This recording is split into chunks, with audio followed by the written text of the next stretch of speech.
The stagecoach lurched to a stop in front of the dusty general store in Cripple Creek, Colorado, and Adelaide Gray stepped down onto the wooden boardwalk with a battered leather trunk containing everything she owned, including 17 books that weighed more than all her clothing combined.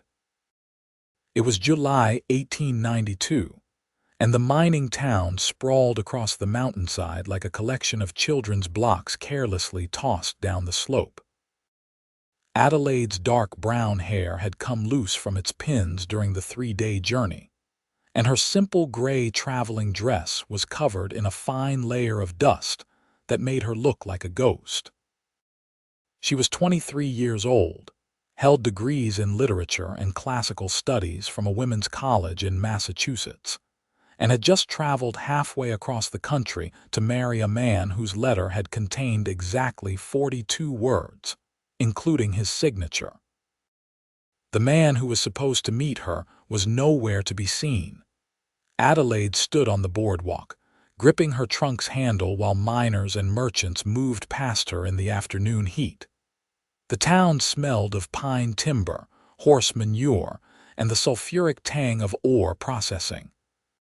She had expected many things about the West, but not the way the sun felt at this altitude, like it was burning through the fabric of her dress directly onto her skin.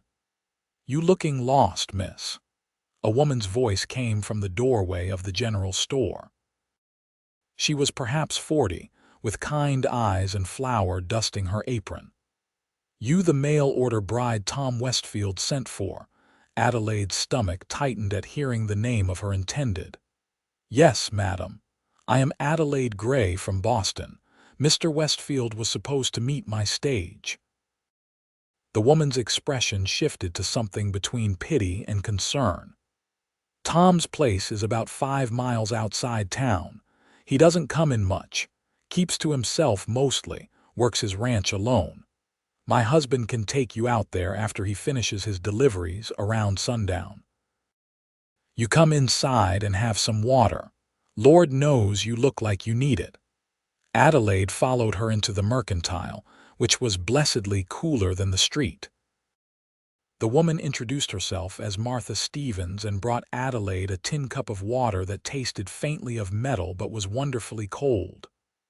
"I should tell you," Martha said carefully, settling onto a stool behind the counter. "Tom Westfield is a good man. Honest, hardworking, pays his debts. But he's rough, even by frontier standards. Lost his parents to fever when he was young, raised himself mostly. Never had any schooling to speak of." Adelaide drank her water slowly, processing this information. The letter she'd received had been simple but earnest, stating he needed a wife to help run his ranch and make a home. She'd been surprised by how straightforward it was. But after losing her teaching position when the school board decided women with too much education were a bad influence on young girls, she'd had few options. Her parents were dead, her small inheritance spent on her education, and positions for female scholars were essentially non-existent. Marriage to a stranger in Colorado had seemed less frightening than destitution in Boston. "I appreciate the warning," Adelaide said. "But I have come all this way and I intend to fulfill my commitment." Martha smiled at that. "You've got spine, that's good. You will need it out here." The hours until sundown passed slowly. Adelaide helped Martha organize tins on shelves, grateful for something to occupy her hands if not her anxious mind. She'd imagined this moment countless times during the journey west, but none of her imaginings had included her groom forgetting to meet her stage. When Martha's husband Bill finally loaded her trunk into his wagon, the sun was painting the mountains in shades of gold and crimson that Adelaide had never seen in all her years of studying landscape paintings. The beauty of it caught in her throat. The ride to Tom Westfield's ranch took them along a winding road that climbed higher into the foothills. Bill Stevens was a quiet man who seemed content to let the silence stretch between them, for which Adelaide was grateful. She needed time to compose herself. The ranch, when they finally arrived, was modest but well-maintained. A small cabin made of rough-hewn logs sat in a clearing, with a barn and corral nearby. Horses moved in the evening shadows, and chickens scratched in a fenced yard. Smoke rose from the cabin's chimney, suggesting someone was home. Bill helped Adelaide down and carried her trunk to the cabin door. Before he could knock, it opened. Tom Westfield was not what Adelaide had expected, though she realized she hadn't known what to expect. He was tall, perhaps 26 or 27, with sun-darkened skin and hair the color of wheat at harvest. His face was angular, weathered beyond his years, with blue eyes that seemed startled to find people on his doorstep. He wore work-worn denim trousers and a shirt that had once been blue but had faded to gray. His hands, Adelaide noticed, were calloused and scarred from years of ranch work. "Tom, your bride arrived today," Bill said, setting the trunk down. "You forgot to meet her stage." Color rose in Tom's neck and face. "Today? I thought it was tomorrow. I wrote it down. I was sure I wrote tomorrow." He looked genuinely distressed, and Adelaide felt a small measure of her anxiety ease. At least he wasn't indifferent to her arrival. "It was today," Bill said. Martha looked after her. "You take good care of this young lady, you hear? She came a long way." After Bill's wagon disappeared down the road, Adelaide and Tom stood looking at each other in the fading light. Up close, she could see he was nervous, his hands flexing at his sides as if he didn't know what to do with them. "I am sorry," he said finally. "I am not good with dates and such. I meant to be there. I cleaned the cabin and everything." "It is all right," Adelaide said, though her legs were shaking with exhaustion and nerves. "I made it here safely." Tom picked up her trunk as if it weighed nothing and carried it inside. The cabin was small, just one main room with a fireplace, a rough wooden table with 2 chairs, and a bed in the far corner. A separate alcove held what appeared to be a washstand and some storage. Everything was clean but sparse, the home of someone who owned only what was necessary for survival. "I will sleep in the barn," Tom said quickly, setting her trunk down, "until we are properly married. There is a preacher who comes through town once a month. He will be back in 2 weeks, if that is acceptable to you." Adelaide nodded, relief flooding through her. She'd been uncertain what would be expected of her immediately. "That is very acceptable, thank you." Tom nodded and moved toward the door, then paused. "There is stew in the pot over the fire. Help yourself to whatever you need. I will be back in the morning to tend the animals and such." After he left, Adelaide stood in the center of the small cabin and felt the full weight of what she'd done settle over her. She was alone in the Colorado wilderness, engaged to a man she didn't know, in a home that was smaller than the library she'd studied in back in Boston. She found the stew and ate it mechanically, too tired to taste it. Then she unpacked her books, lining them up carefully on a shelf near the bed. The sight of them, her faithful companions, made her feel slightly less alone. She washed her face in the basin, changed into her nightgown, and lay down in the narrow bed. Through the window, she could see stars in quantities she'd never imagined existed. In Boston, the city lights had obscured all but the brightest.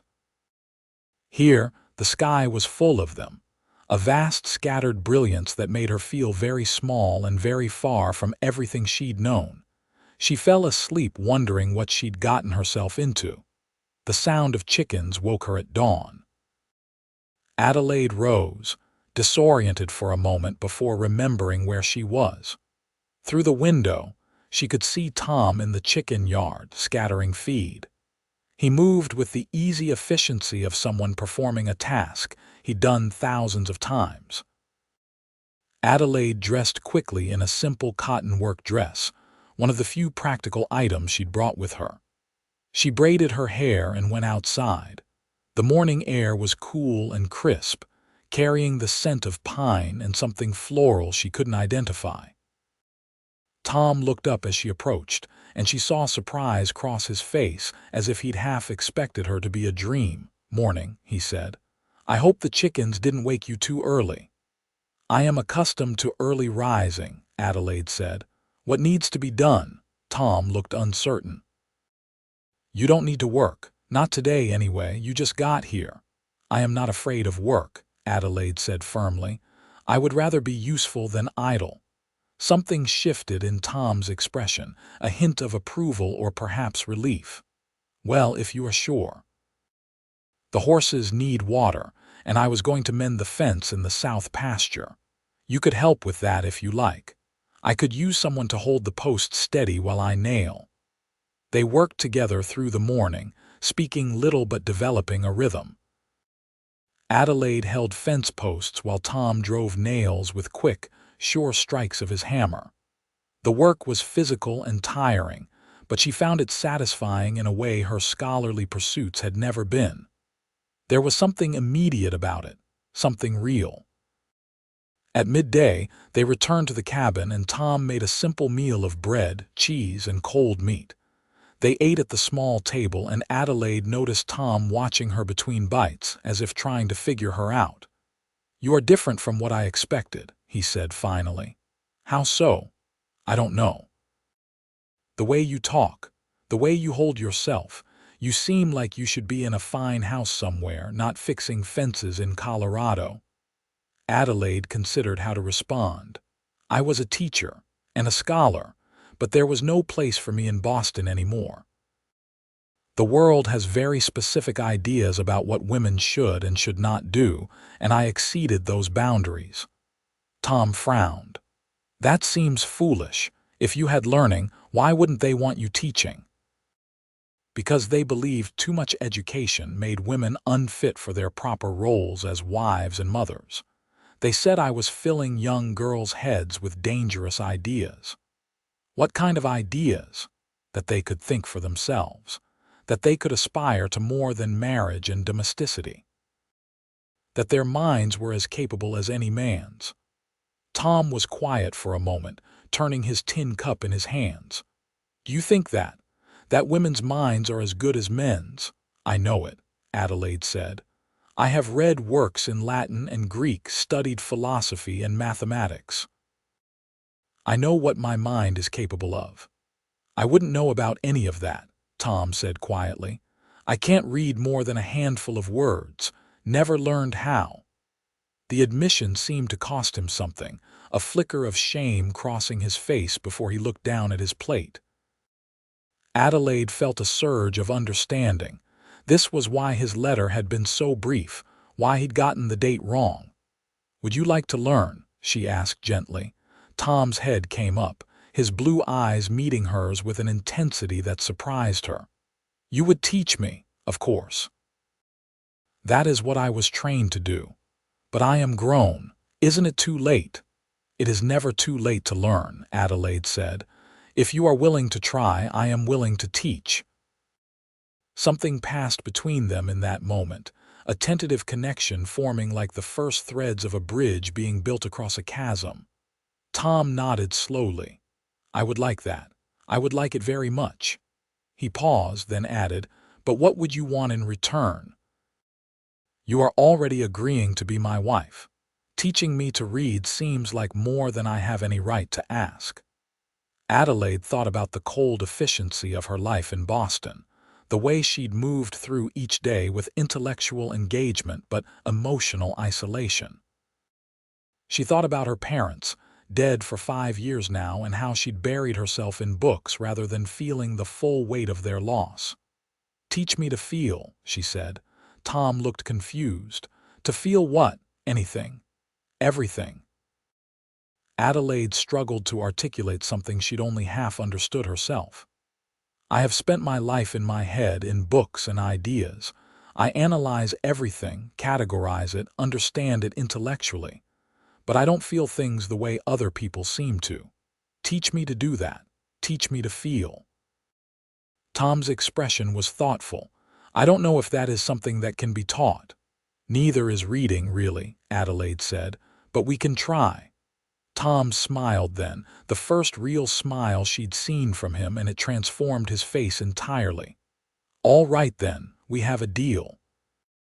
You teach me to read, and I will teach you to feel.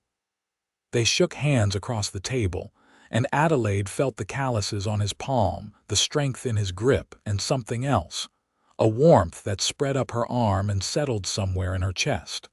Over the next 2 weeks, they fell into a routine.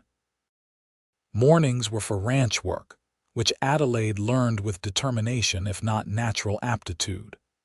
She gathered eggs, helped Tom repair the barn roof, learned to recognize which plants were safe for the horses to eat and which needed to be cleared from the pastures.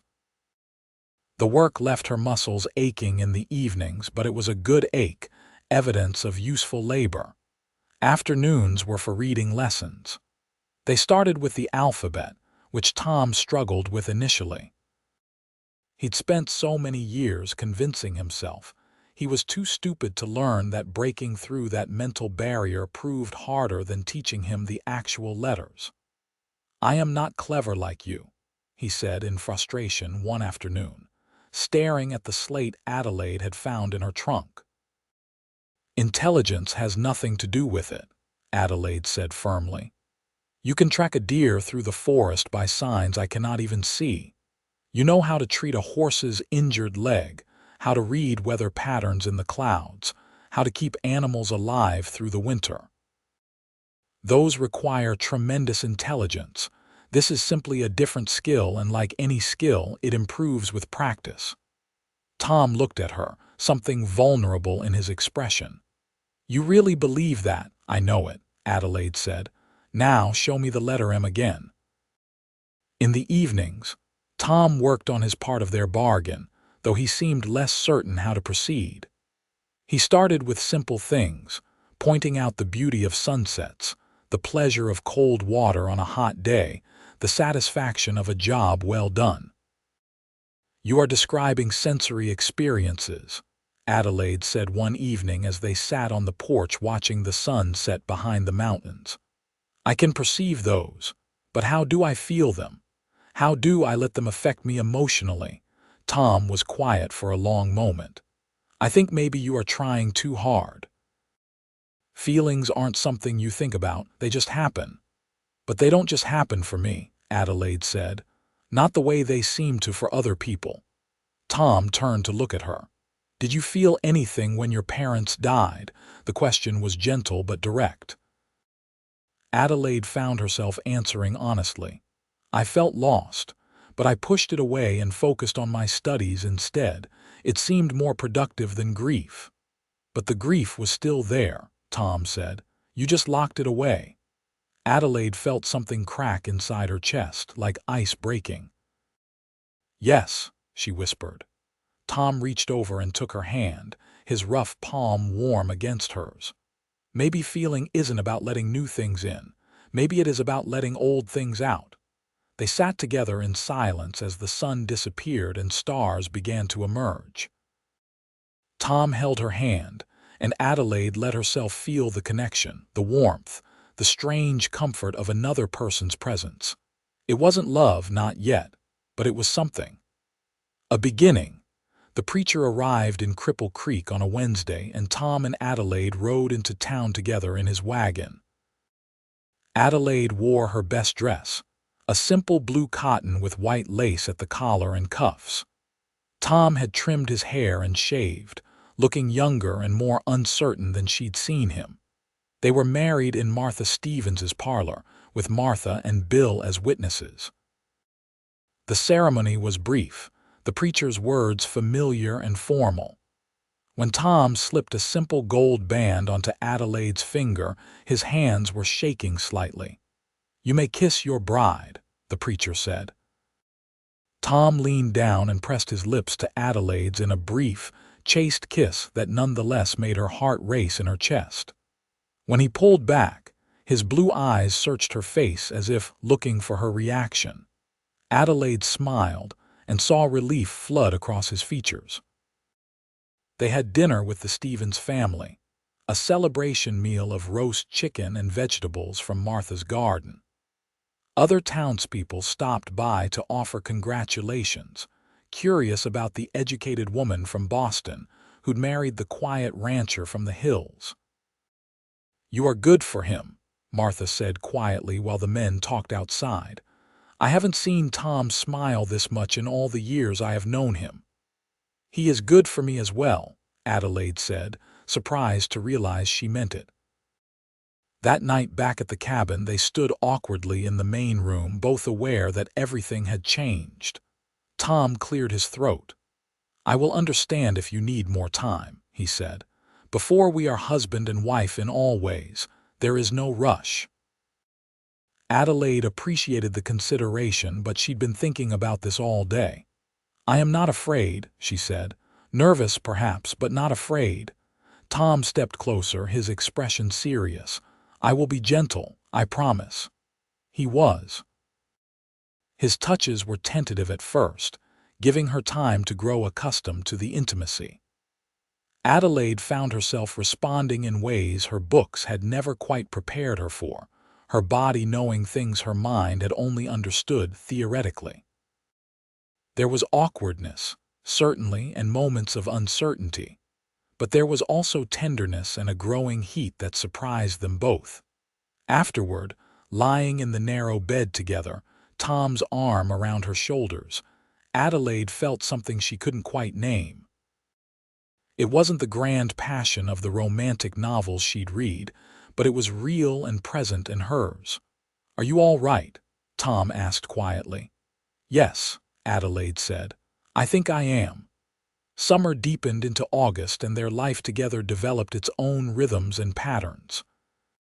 Tom proved an eager student, spending every afternoon hunched over the books Adelaide set before him.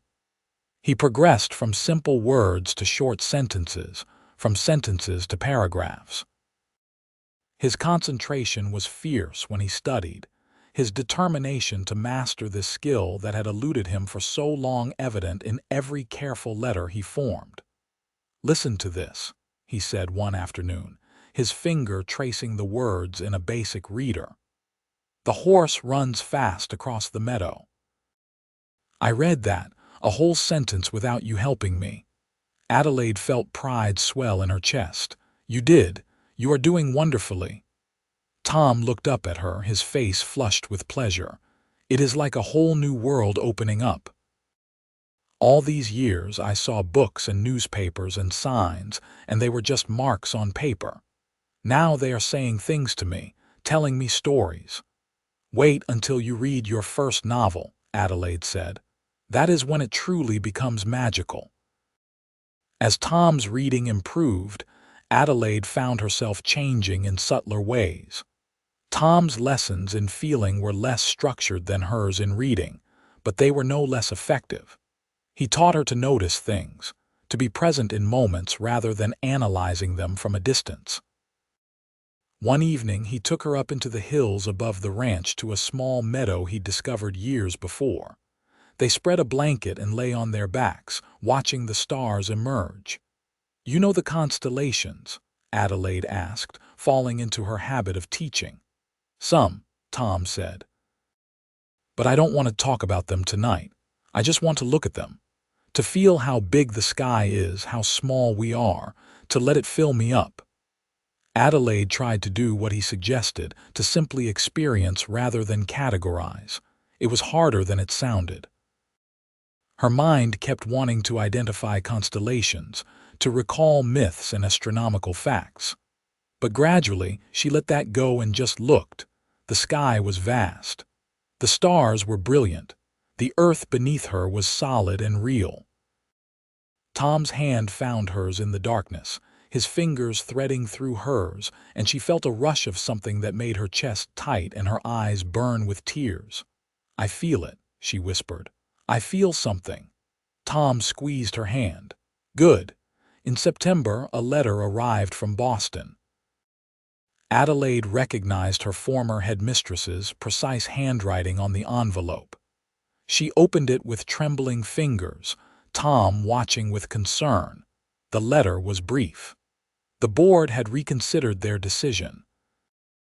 They would welcome Adelaide back, with an increase in salary and a promotion to head of the literature department. All she had to do was return before the fall term began. Adelaide read the letter twice, then handed it to Tom. His reading was good enough now that he could make his way through it, though he stumbled over a few words. When he finished, he handed it back to her carefully. "That is a fine opportunity." "Yes," Adelaide said. "Is it what you want?" Adelaide looked around the small cabin. 3 months ago, she would have said yes without hesitation. The chance to return to her work, to be valued for her intellect, to have access to libraries and other scholars. It was everything she'd thought she wanted. But that was before Tom had patiently sounded out words at the kitchen table, his face lighting up with joy at each new success. Before he'd held her hand under the stars and taught her that feeling wasn't weakness but a different kind of strength. Before he'd kissed her with increasing confidence and tenderness, before he'd learned what made her gasp and sigh in the darkness. "No," she said finally. "It is not what I want." Tom's expression was carefully neutral. "You should not give up on account of me. If this is your dream, you should chase it." "It was my dream," Adelaide corrected. "But dreams can change. I have found something here I never had in Boston. I have found purpose and partnership and something else. Something I am not quite ready to name yet." "Love," Tom said quietly. Adelaide looked at him, really looked at him. At his weathered face and work-worn hands, at the intelligence in his eyes that had nothing to do with book learning and everything to do with understanding the world around him. At the careful way he treated her, with respect and tenderness and growing affection. "Yes," she said. "Love." Tom crossed the room and pulled her into his arms, holding her tight against his chest. "I have been waiting to hear you say that. I have loved you since the second week you were here, when you held that fence post steady in the rain and didn't complain once, even though I could see you were cold and miserable." Adelaide laughed, remembering that day. "I was cold and miserable. But I was also happy in a way I had never been before."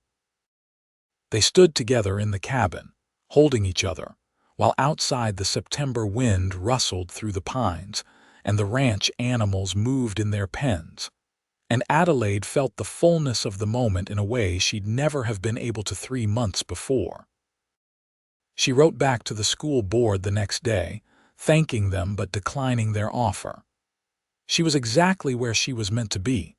October brought the first real cold, frost painting the windows in intricate patterns each morning. Tom taught Adelaide to split wood, to bank the fire at night so it would last until morning, to prepare the ranch for winter.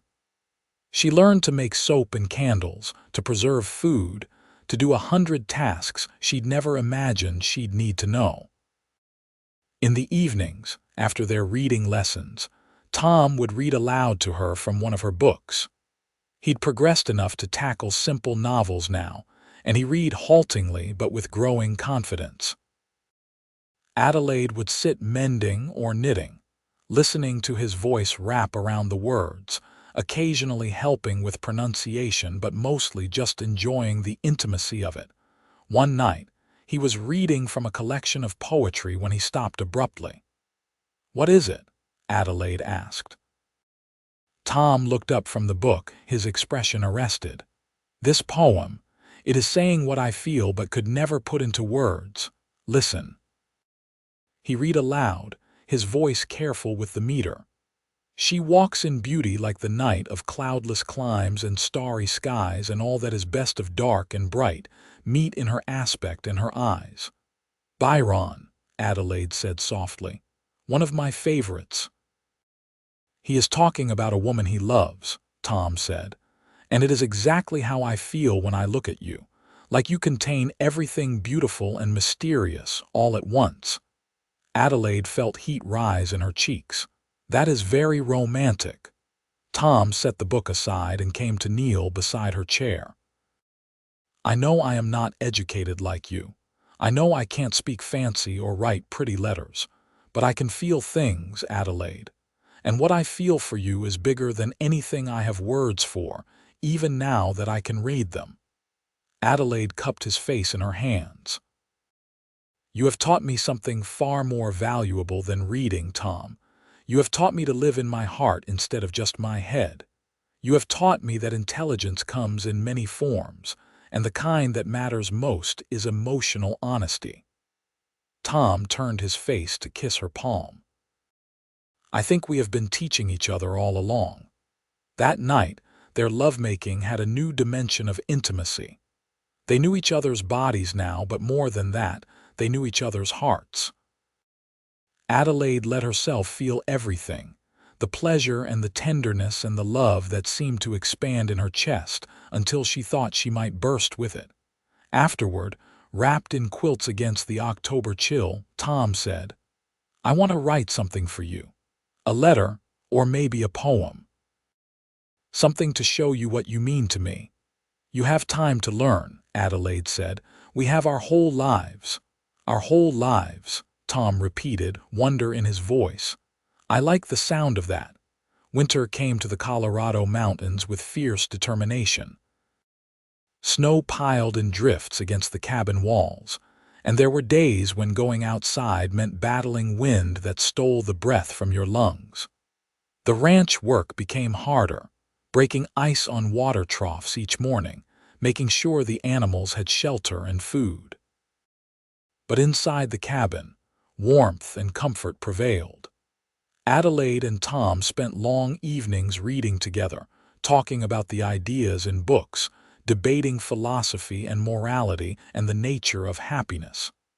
Tom's insights constantly surprised Adelaide. He might not have formal education, but his understanding of human nature was profound.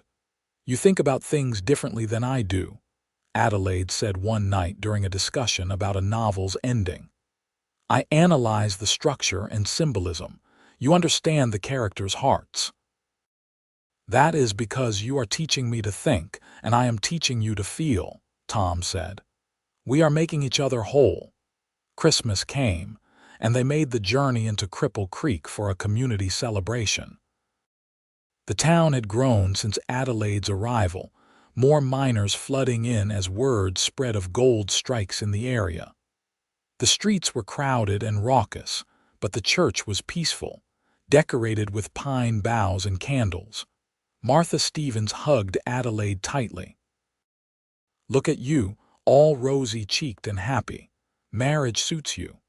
"It does," Adelaide agreed, watching Tom across the room talking with Bill and some other ranchers, "though I suspect it is not marriage in general but this marriage specifically."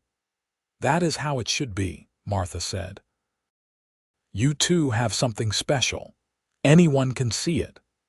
At the Christmas service, Adelaide found herself singing carols with genuine feeling, her voice joining Tom's bass rumble. The hymns spoke of love and hope and joy, and for the first time in her life, those words meant something beyond abstract concepts. She felt them, fully and completely. On the ride home, bundled in blankets in the wagon, snowflakes drifting down around them, Tom said, "I have something for you." He reached into his coat and pulled out a small bundle wrapped in cloth. Adelaide unwrapped it carefully. Inside was a leather-bound journal, the leather worked with an intricate pattern of vines and flowers. "I had it made by the leather worker in town," Tom said. "I thought you could write in it. Your thoughts or stories or whatever you like. I know you miss your work as a scholar." Adelaide ran her fingers over the beautiful binding, tears blurring her vision. "Tom, this is wonderful, thank you." "Open it," he said. She opened the journal to the first page and found words written there in Tom's careful handwriting. The letters were uneven but legible, the effort that had gone into them evident in every stroke. "To my wife Adelaide," she read aloud.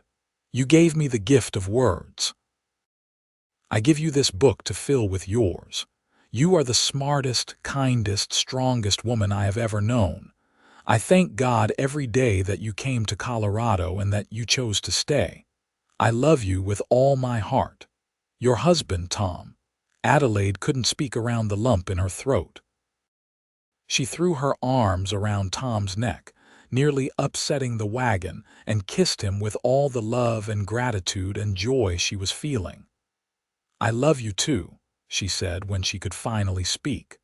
"More than I ever thought it possible to love anyone." They made it home through the falling snow and spent Christmas Eve wrapped in each other's arms, the fire crackling, the wind howling outside but unable to touch them in their warm cocoon. January and February passed in a blur of cold and closeness. Adelaide began writing in her journal every evening, finding joy in putting her thoughts and observations down on paper. She wrote about the ranch, about the changing seasons, about the small details of their life together that she wanted to remember forever. Tom's reading continued to improve. By March, he was tackling more complex books, even attempting one of Adelaide's philosophy texts, though he admitted it made his head hurt.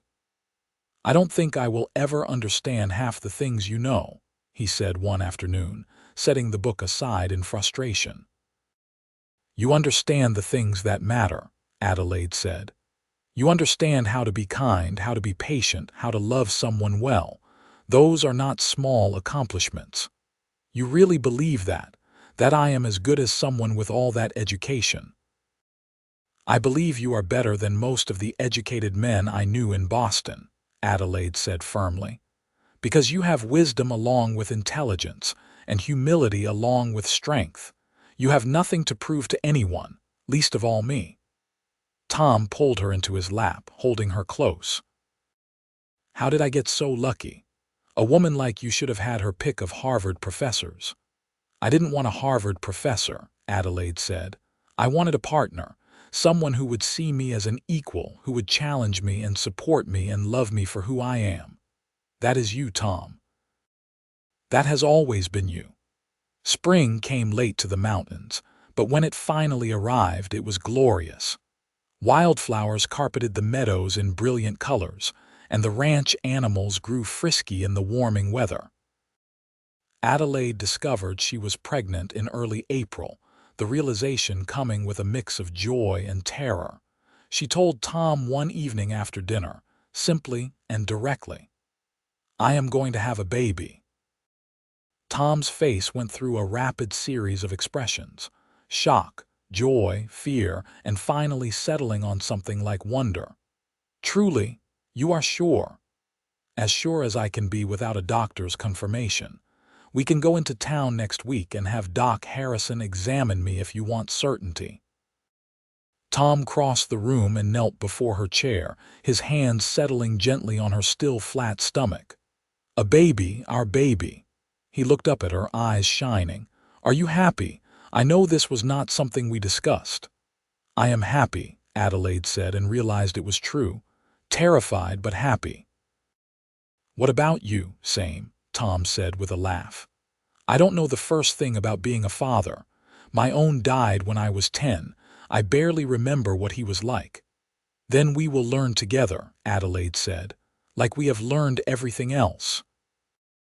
They went into town the following week, and Doc Harrison confirmed what Adelaide already knew. The baby would arrive in late November or early December. "You will do fine," Doc Harrison said, a gruff man in his 50s who delivered half the babies in Cripple Creek. "You are healthy and strong. Just take care of yourself, eat well, rest when you need to."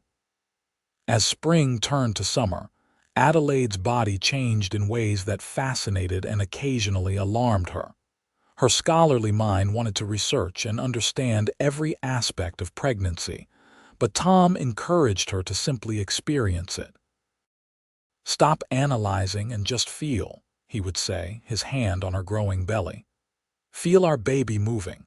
Feel your body doing what it was made to do. Trust yourself." Adelaide tried and found that her body did indeed seem to know what to do.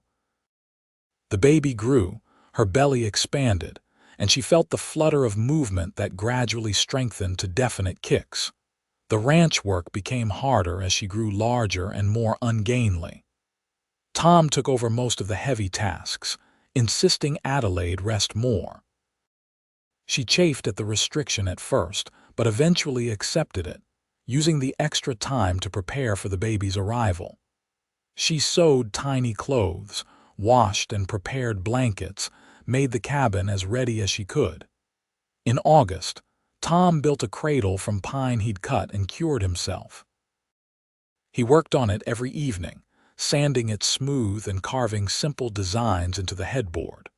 Watching his large, capable hands create something so delicate and beautiful made Adelaide love him even more. "My father made my cradle," Tom said one evening, running his hand over the wood. "It was one of the few things that survived the fever that took my parents. I kept it all these years, thinking maybe someday I would have a child to use it, but it fell apart last winter, so I am making a new one, a better one if I can." "It is perfect," Adelaide said. "Our baby is lucky to have you as a father." Tom looked at her, vulnerability clear in his expression. "I hope so. I hope I can be what a child needs. I didn't have much example to follow." "You will be wonderful," Adelaide said with complete certainty. "You are patient and kind and gentle. You can teach our child about the natural world, about honest work, about integrity. And I will teach reading and arithmetic and history. Between us, we will raise someone remarkable." As summer faded into autumn, they both grew more anxious and excited about the approaching birth. Adelaide's back ached constantly, and she waddled more than walked, but she felt more alive than she ever had in Boston. Her body was doing something miraculous, creating a new person, and she let herself marvel at it rather than trying to understand it clinically. Tom read to her more now, sensing she needed the distraction. He'd progressed to the point where he could read almost anything, though he still preferred simpler novels to her philosophy texts. One evening, he started reading a story about a young couple starting a life together on the frontier, and had to stop because the parallels to their own story were too close. "That is us," he said, voice rough with emotion. "That is exactly us. Two people who should never have found each other, but did, and made something beautiful together." "Life imitating art," Adelaide said softly, "or art imitating life. I can never remember which is which anymore." "Does it matter?" Tom asked, setting the book aside to hold her. "No," Adelaide said. "I suppose it does not." The baby came on a cold December night, 2 weeks earlier than Doc Harrison had predicted. Tom rode through the dark to fetch the doctor while Martha Stevens stayed with Adelaide, coaching her through the contractions, wiping her forehead with cool cloths. "You are doing fine," Martha said. "Just breathe through it, that is it." But Adelaide was terrified. All her reading about childbirth had focused on the mechanics and medical aspects, not the reality of pain that seemed to tear through her entire body. She wanted Tom, needed his steadying presence, his faith that everything would be all right. He arrived back with the doctor as Adelaide's labor intensified. Tom held her hand, let her squeeze until she thought she might break his fingers and didn't flinch once. "I am sorry," she gasped between contractions. "I am sorry." "For what?" Tom's face was pale but calm. "For hurting you. For screaming. For being weak." "You are the strongest person I know," Tom said firmly. "You are bringing our child into the world. There is nothing weak about that." The baby arrived just before dawn, a boy with a shock of dark hair and lungs that announced his arrival loudly. Doc Harrison cleaned him up and handed him to Adelaide, who looked down at the tiny, angry face with complete awe. "A son," Tom whispered, his voice breaking. He touched the baby's tiny fist with one finger and the baby gripped it instinctively. "We have a son. Do you have a name picked?" Doc Harrison asked. Adelaide and Tom looked at each other. They discussed names but never settled on one. But looking at her husband's face, soft with love and wonder, Adelaide knew. "Theodore," she said. "After my father, Theodore Westfield." "Teddy for short," Tom said, leaning down to kiss her forehead. "He is perfect, Adelaide, just perfect." The first months of Teddy's life were exhausting and wonderful in equal measure. Adelaide had never been so tired in her life, but she'd also never felt so fulfilled. Watching Tom with their son, seeing his gentleness as he changed diapers or walked the floor with a crying baby, made her fall in love with him all over again. Tom read to Teddy from the time he was born, nonsense stories and poetry and anything he thought might be interesting. "It is never too early to start his education," he said with a grin. "You sound like me," Adelaide said. "You have been a bad influence," Tom teased. As winter deepened, the cabin felt cozy rather than cramped. They were a family now, complete and whole. Adelaide continued writing in her journal, documenting Teddy's first smile, his first laugh, all the tiny milestones that seemed monumental to new parents. One evening, while Teddy slept in his cradle and snow fell steadily outside, Tom handed Adelaide a folded paper. "What is this?" she asked. "Read it." Adelaide unfolded the paper and found a poem written in Tom's handwriting.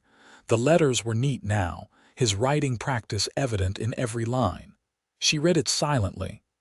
"I was a man who lived in darkness, who could not see the words upon the page. Then you came with patient kindness, teaching me despite my rage against myself and my ignorance. You gave me the gift of seeing that worlds exist in books and letters. And I tried to give you feeling, though my gift seemed so much lesser. But we taught each other living, and in living we found love. Now we have this life we are building, blessed by stars above. You are my heart, my home, my everything. You are my Adelaide." When Adelaide looked up, her eyes were wet with tears. "Tom, this is beautiful." "I worked on it for months," he said shyly. "I wanted to give you something worthy of you, though I don't think anything could really be worthy." Adelaide set the poem aside carefully and moved to sit beside him. "Do you remember when we first made our bargain? You teach me to read, I will teach you to feel, of course. I think we both fulfilled our ends and then some. You read and write beautifully now, and I feel everything so deeply sometimes it overwhelms me. We have changed each other fundamentally. For the better." Tom asked, though there was no real doubt in his voice. "For the much, much better," Adelaide confirmed. She kissed him softly. "I would not change a single thing about our life, not one single thing." Spring came again, and with it new growth and possibilities. Teddy was crawling now, getting into everything, his curiosity about the world endless. Tom would take him outside and show him the horses, the chickens, the wide sky above. "He's going to grow up knowing things about nature I never dreamed of," Adelaide said, watching them from the porch. "And he is going to grow up reading and writing from the time he can hold a pencil," Tom countered. "He is going to have both worlds. That is the gift we can give him." They worked together to expand the cabin that summer, adding a separate bedroom so Teddy could have his own space as he grew. Tom did most of the construction while Adelaide kept Teddy safe and brought Tom water and food. Their partnership had become so natural that they often worked without speaking, each anticipating what the other needed. In July, on the anniversary of Adelaide's arrival in Cripple Creek, they made a trip into town for a rare dinner at the hotel restaurant. Martha Stevens watched Teddy for the evening, shooing them away with instructions to enjoy themselves. The restaurant was fancy by frontier standards, with real tablecloths and multiple courses. Adelaide wore her wedding dress, still the nicest thing she owned. Tom had bought a new shirt for the occasion, and he looked handsome and slightly uncomfortable in it. "I still can't believe it has been 2 years," Adelaide said over dessert. "It feels like yesterday and a lifetime ago all at once." "I think of that first day sometimes," Tom said. "How nervous I was. How sure I was that you would take one look at the cabin and get right back on that stage."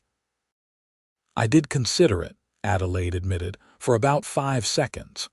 What stopped you, honestly, the way you looked at me, like I was both terrifying and wonderful, like you saw me, really saw me in a way no one in Boston ever had."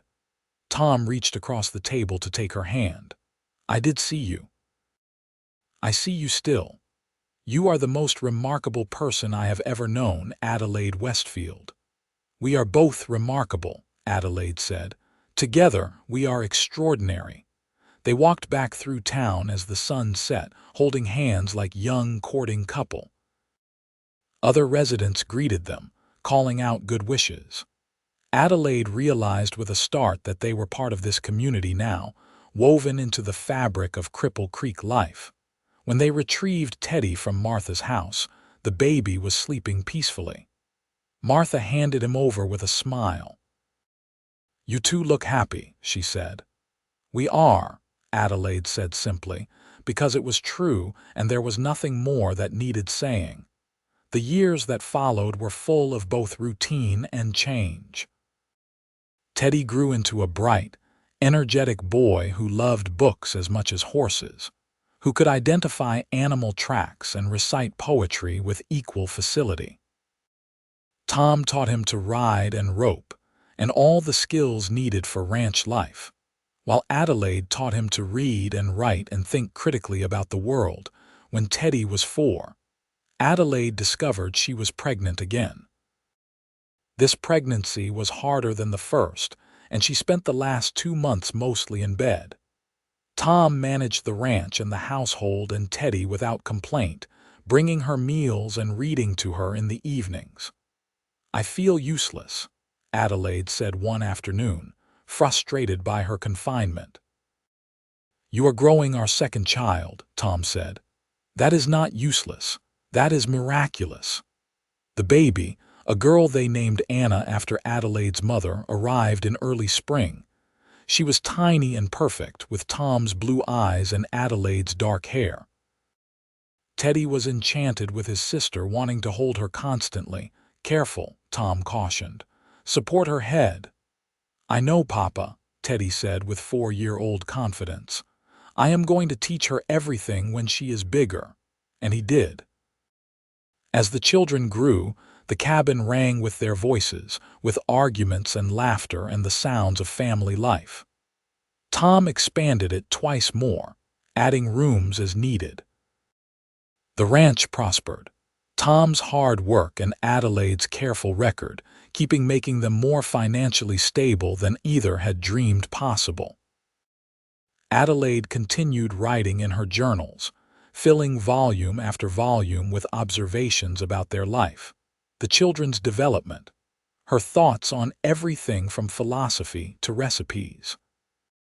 Tom continued reading voraciously, working his way through Adelaide's entire library and then buying books of his own when they went to town. "Do you ever miss Boston?" Tom asked her one evening, 10 years after her arrival. They were sitting on the porch while the children played in the yard, watching the sun set in spectacular colors. Adelaide considered the question seriously. "I miss the libraries sometimes, the access to other scholars, to academic discourse. But no, I don't miss the life I had there. I was living so much in my head that I wasn't really living at all. Here I am fully alive. I feel things. I experience things. I am connected to people and place in a way I never was there." "You could write," Tom suggested. "Not just in your journals, you could write articles or even books. Send them to publishers back east." Adelaide looked at him in surprise. "I never thought of that." "Why not? You are brilliant, Adelaide. You have insights about education and philosophy and life that people should hear." She considered it. The idea was appealing, a way to engage her scholarly mind without sacrificing the life she'd built. "I might try," she said.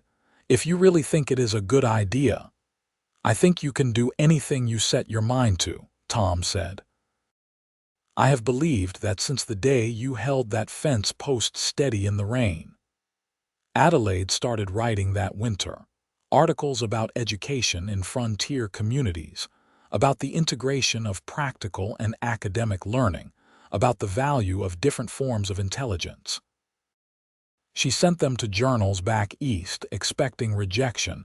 Instead, they were accepted, then solicited, then celebrated. Within 2 years, Adelaide had published a book, Frontier Education, Lessons from the West. It argued for educational reforms that valued practical skills alongside academic learning, that recognized intelligence came in many forms, that education should be tailored to students' environments and needs rather than imposed from above. The book was controversial but influential, earning Adelaide recognition from educational reformers across the country.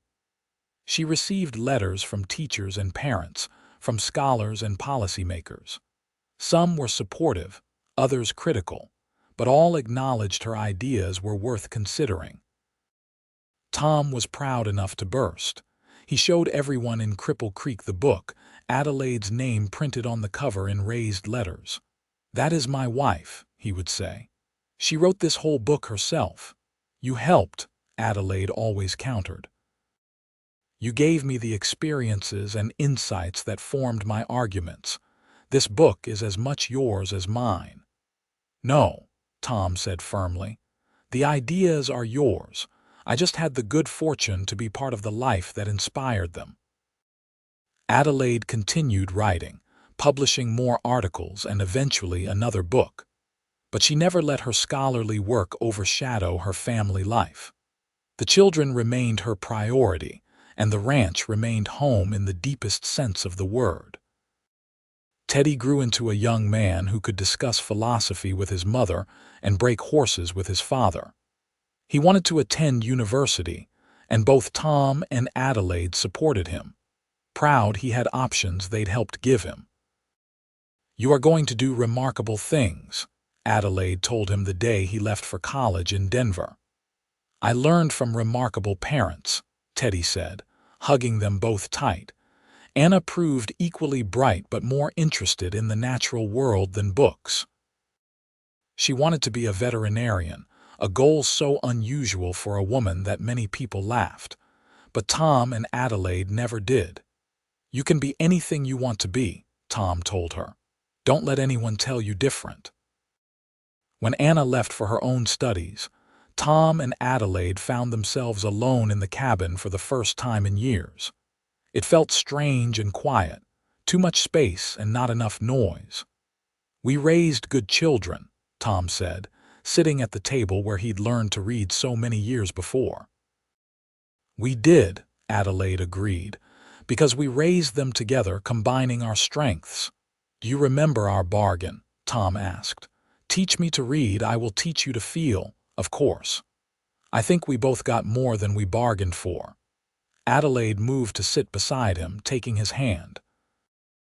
They were both older now, lines marking their faces, gray threading through their hair. But Tom's blue eyes still looked at her with the same love and wonder they always had. "We got everything," Adelaide said. "We got a life together, a family, a home. We got love that grew and deepened instead of fading. We got to become who we were meant to be together." Tom lifted her hand to his lips and kissed it gently. "The day you stepped off that stage was the luckiest day of my life." "Mine too," Adelaide said, "though I didn't know it yet." "But you know it now." "I feel it now," Adelaide corrected. "In every part of me, that is what you taught me, to feel." They sat together in the cabin as evening shadows lengthened, holding hands across the table, content in the silence that comes from decades of companionship. Outside, the ranch continued its rhythms, animals settling for the night, wind moving through the pines. Inside, two people who'd started as strangers held onto each other and the life they'd built together. Years continued to pass, bringing grandchildren and new joys.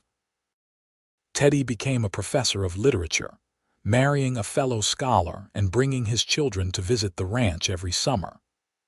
Anna became one of the first female veterinarians in Colorado, treating animals across the state and eventually writing her own books about animal husbandry. Tom and Adelaide grew old together, their bodies slowing but their minds and hearts remaining sharp.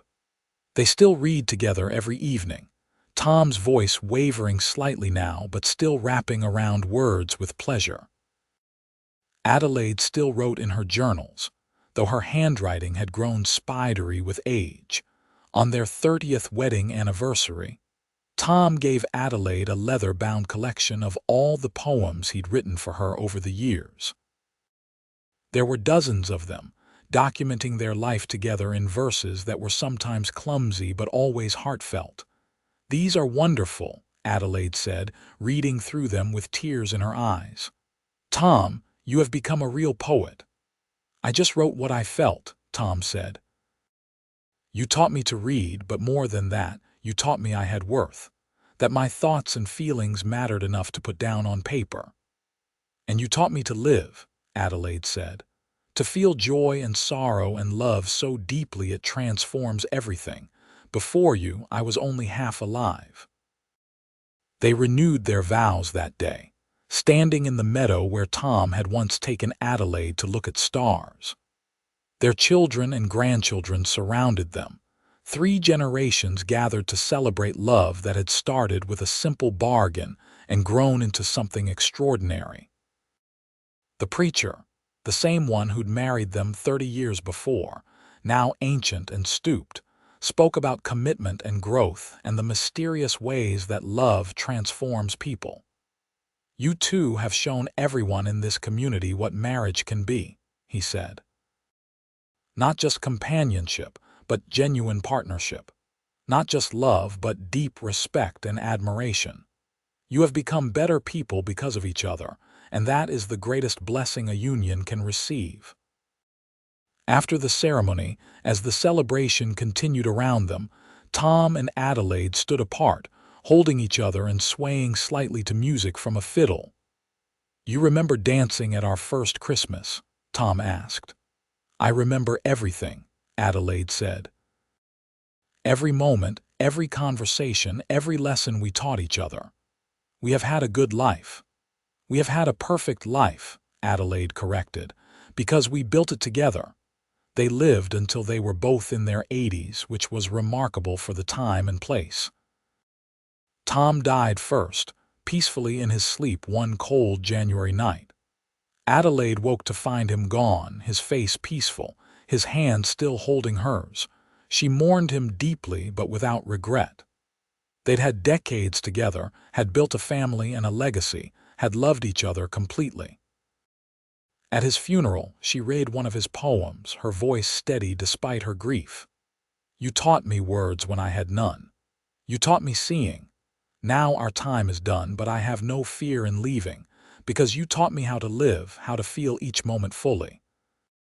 You taught me how to love and give, and for that I was blessed doubly. So when we part, as all must do, know that every day was treasure. My only regret is leaving you, but we had love beyond measure." Adelaide lived another 2 years, spending her time with her children and grandchildren, writing in her journals, tending the ranch that had been her home for so long.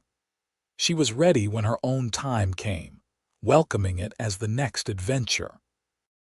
Her final journal entry, written the night before she died, reads simply, "I came to Colorado expecting duty and found love. I thought I was complete and discovered I was only beginning. Tom taught me to feel, and in feeling, I learned to truly live. We taught each other everything that mattered." What a gift that was! What a profound and precious gift! The children buried her next to Tom on a hillside overlooking the ranch, the mountains rising purple and gold in the distance.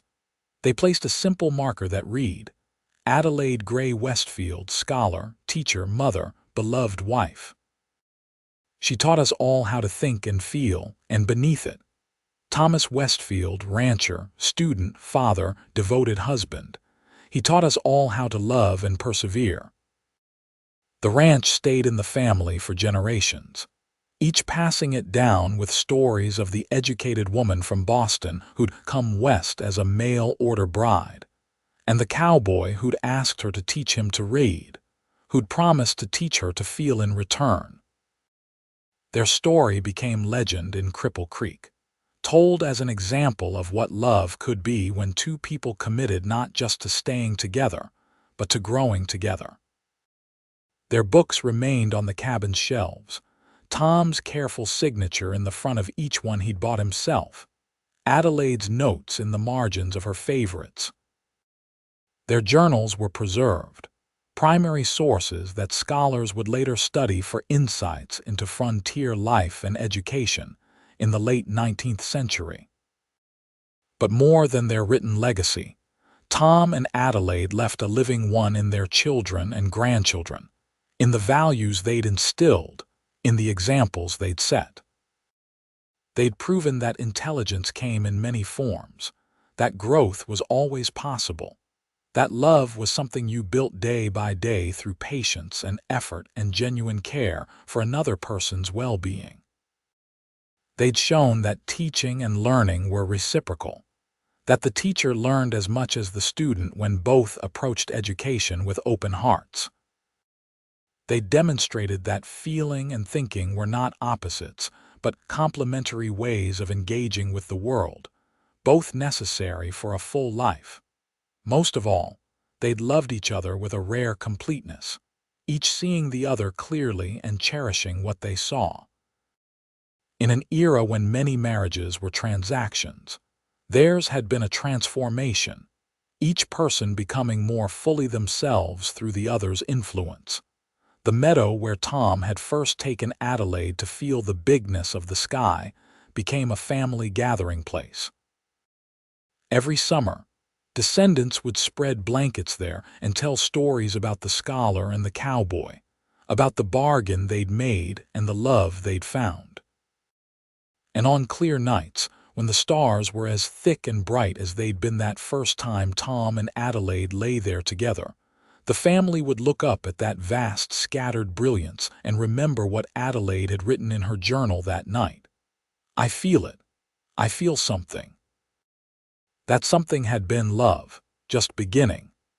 And it had lasted for a lifetime, growing and deepening, teaching and transforming, until two people who'd started as strangers became so intertwined they were essentially one. Until a woman who lived in her head learned to live in her heart, and a man who couldn't read became a poet.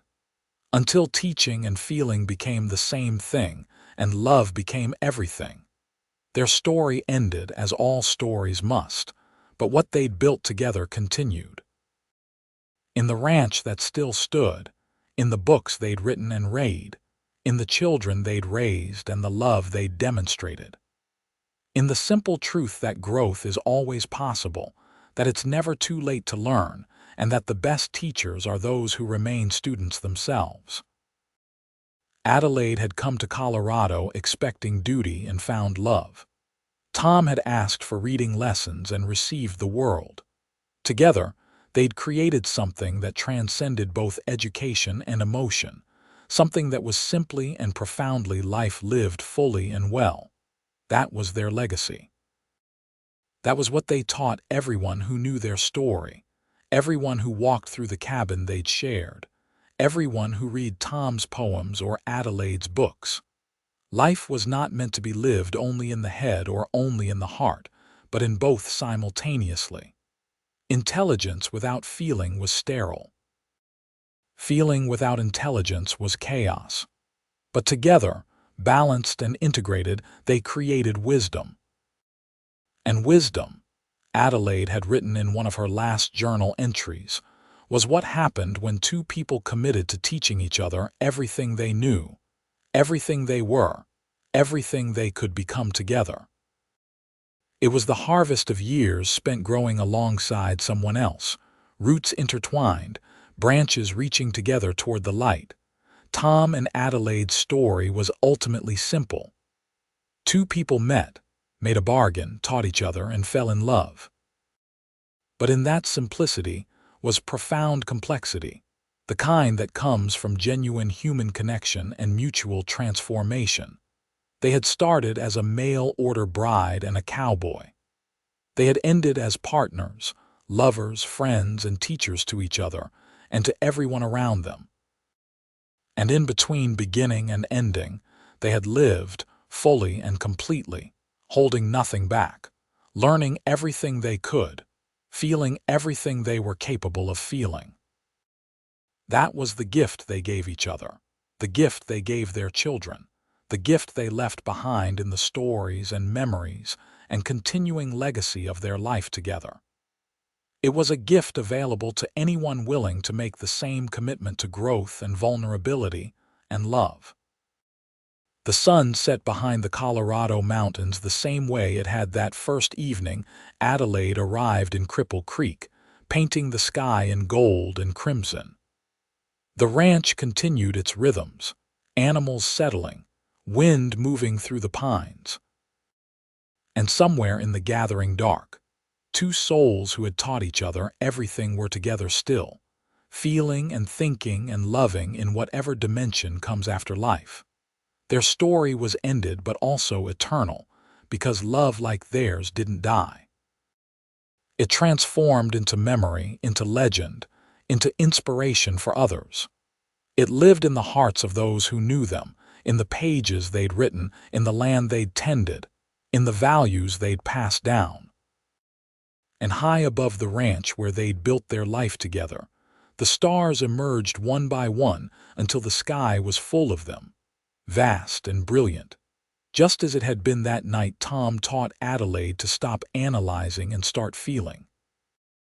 Just as it would be for all the nights to come, when others would lie in that meadow and look up in wonder, held by love and possibility and the endless capacity of human hearts to teach and learn and grow. That was how their story ended and how it continued, both finished and eternal, complete and ongoing, a love story written across years and mountains and stars that would shine on long after the last page was turned.